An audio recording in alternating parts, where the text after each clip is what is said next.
Imagine this. In only 11 minutes, you'll be deeply in love with a complete stranger. How is that possible? Well, a German dating site is advertising exactly that. At your service, we risk falling deeply in love, getting our hearts broken, so you don't have to. In short, we downloaded some dating apps and even paid for premium accounts to see where it would lead. Before we dive into what actually happened, let's set the scene a bit. Online dating in China isn't exactly like it is in the West. It's big business, like really big. In 2023, the online dating market in China was worth about 7.3 billion RMB. It's projected to reach over 8 billion RMB in 2025. And the user base? It's almost 100 million people using dating apps here. That's more than the entire population of Germany. So if you feel lonely in this country, statistically speaking, you're not alone. Nearly 20% of online dating app users in China were about 35 years old as of July 2022. So we got people from all ages to connect with. Or maybe it's also a sad reminder that loneliness is an epidemic that does not care about age. Approximately 2/3 of Chinese dating apps users stated they use apps at least once a week.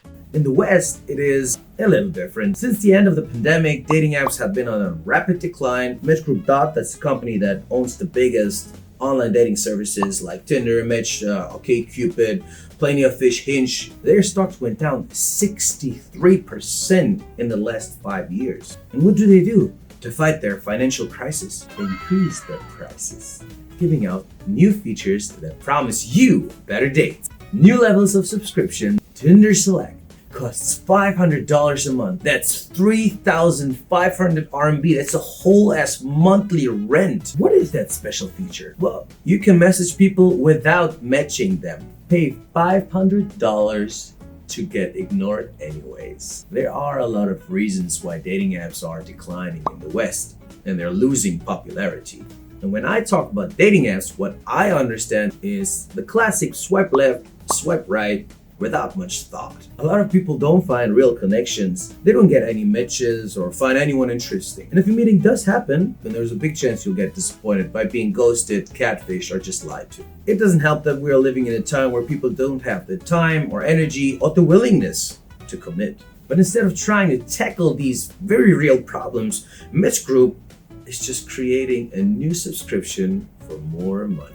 It is to no one's surprise that dating apps are on a decline in the West. But there's a weird duality. Dating apps in China aren't just for dating, especially with apps like Soul or Jimu. There's this whole just want to make friends thing happening, which depending on your expectation is either wholesome or annoying. People use these apps to kill time, vent about work, find people to play games with. Sometimes you match with someone and they go, 没事，就聊聊天吧. And you're sitting there like, cool, same.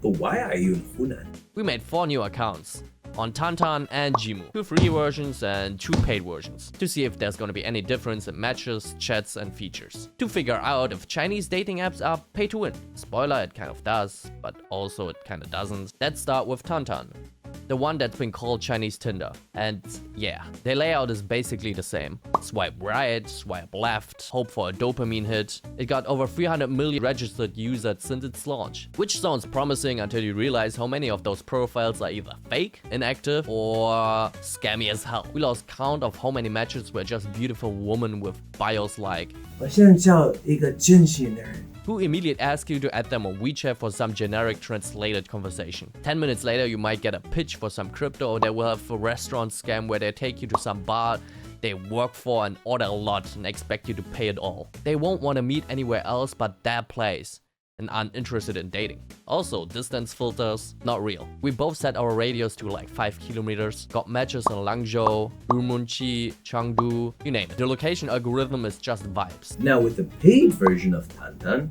you can do some extra things. You get more swipes per day, you can see who liked you, and unlock super likes or whatever. It feels like it should be powerful, like you've unlocked God.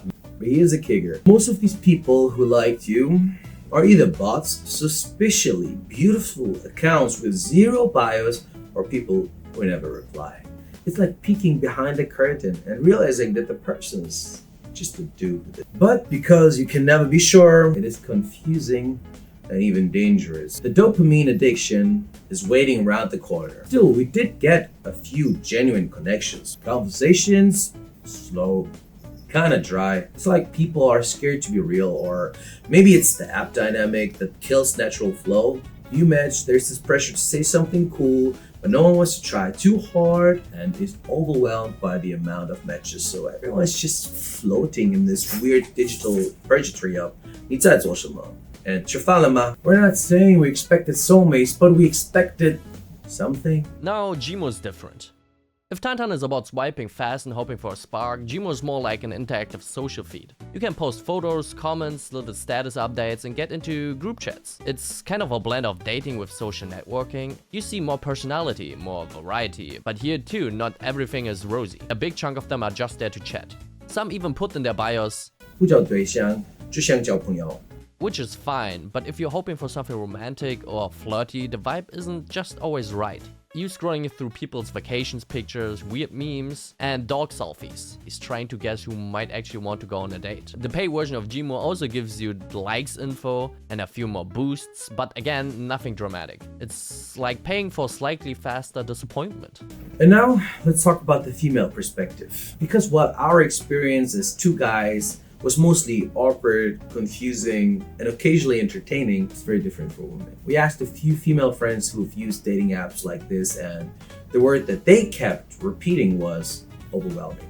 On Tantan, women get spammed, like truly flooded with messages. Some polite, many not. There's a dark underbelly of online harassment that no one really talks about openly. Random unsolicited pictures, people asking invasive questions. Are you mixed? Or where do you live? Within 2 minutes in the conversation, if you don't respond fast enough, they send passive-aggressive follow-ups or even insults in some cases. For a lot of women, not just in China but also in the West, dating apps are not just unhelpful, they are exhausting.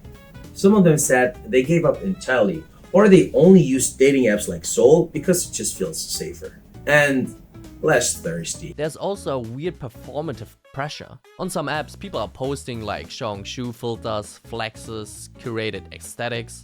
If you're not photogenic or willing to market your personalities in 200 characters or less, you'll get ghosted fast. That said, we meet a few people who are generally kind, curious, and open to chat, but it was rare. Those didn't come from fancy features or location hacks. They come from moments of unexpected connections. Shared joke, stupid memes, someone recognizing a spot in your photo or saying they've been to your hometown. So does paying help? Slightly. It gives you access to more noise, but not necessarily better signal. You see more people who liked you, but most of them won't talk. You get more swipes. It's like paying standing in along a line at the same mediocre buffet. Look, we didn't go into this expecting miracles, but even with low expectations, it's kind of funny how flat the experience was. There's just this sense that no one's really present. Everyone's half scrolling, half distracted, half hoping something interesting will happen without actually showing up. A lot of my friends said they use these dating apps when they're in the bathroom while they're pooping. And yes, we'd probably do it again. Because there's something weirdly human about the whole thing. This endless, hopeful swiping. This attempt to find connection in the mess. Maybe not love, maybe not even a real date, but just a reminder that someone else is out there also swiping, also slightly dead inside, also thinking. 这么有生命. Anyways, that's what we found. 2 dudes, 2 apps, 2 versions, a lot of fake profiles, and the lingering feeling that maybe, just maybe, the algorithm isn't a real problem. Maybe we all are. Thanks for listening or watching or both. We probably go uninstall the apps again. Until next time.